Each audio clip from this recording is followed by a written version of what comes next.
Hi, my name's Carrie Hines. I work for Texas A&M Forest Service. Did you know that debris burning is the #1 cause of wildfires across the state and really across the entire southern United States? We know that it's an important part of managing your property, so let's take a look at how to do it well. Today's tips will apply to smaller residential style debris burning, not the piles that come from large lot clearing activities. While many of the safety and planning recommendations remain the same between the two, those piles are obviously a lot larger. This material is some of what needs to get burned today. It was cut about 4 to 5 months ago and it's been left to dry out, which makes it burn faster and safer as all the leaves have already fallen off. There was also a burn ban in place for this county when it was cut. Please make sure to only burn natural vegetation, no trash. As you're clearing vegetation from around your property throughout the year, make sure you don't put all of that directly into your burn pit, as it could lead to a pile that's going to be too large to safely and efficiently burn. Pile it in a nearby area where you'll be able to then feed that material into your burn pile once you light it. Your burn pit should not be close to any existing vegetation. No overhanging branches, no structures, no power lines, nothing that you wouldn't want to get just a little bit hot. When you're getting ready to burn, you also want to make sure that you can clear down to bare mineral soil for at least a few feet around that pile. Here we have rocks and bare mineral soil.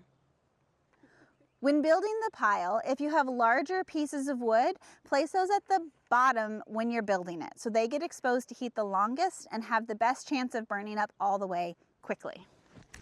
Another reason not to pile everything you want to burn in the pit and instead plan to feed the fire with cut material as you go is so that if you have to leave for some reason partway through, you can stop feeding the fire and extinguish it much easier and faster.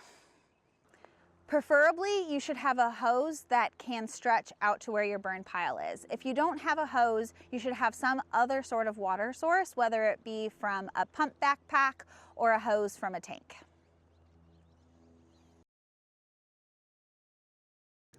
So even though I waited for most of the leaves to fall off these branches, we still do have some small embers or pieces of burning material that are flying off of what's burning. I'm going to use my hose to wet down the grass around where I am to make sure that none of those potentially start a fire.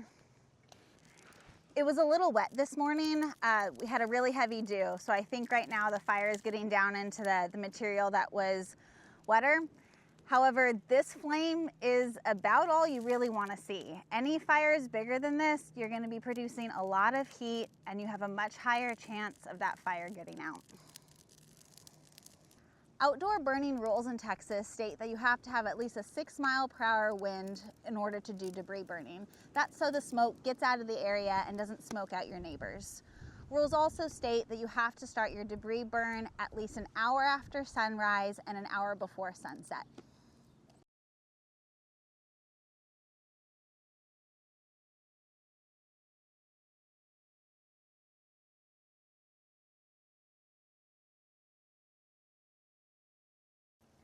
There's still going to be hot coals left in your burn pile even after the majority of the vegetation is burned. You need to make sure you use water and a tool to drown all that heat out, stir it around, and then use the back of your hand without your glove to check for any more heat. That's what I'm going to do now.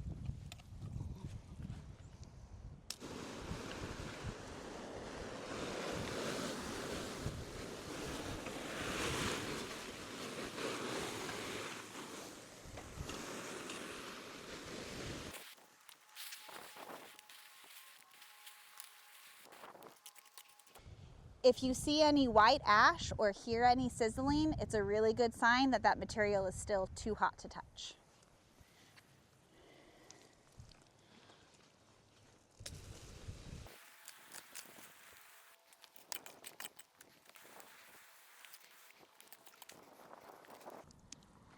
I have some rocks that are really hot, so they're still steaming. I'm moving them out of the way.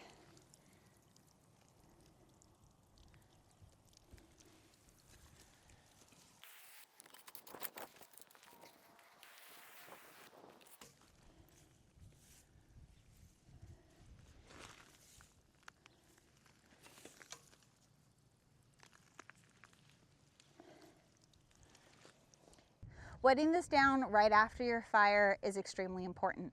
However, even if you think you've extinguished all heat now, make sure to come back a few hours later and the next day to make sure everything is fully extinguished.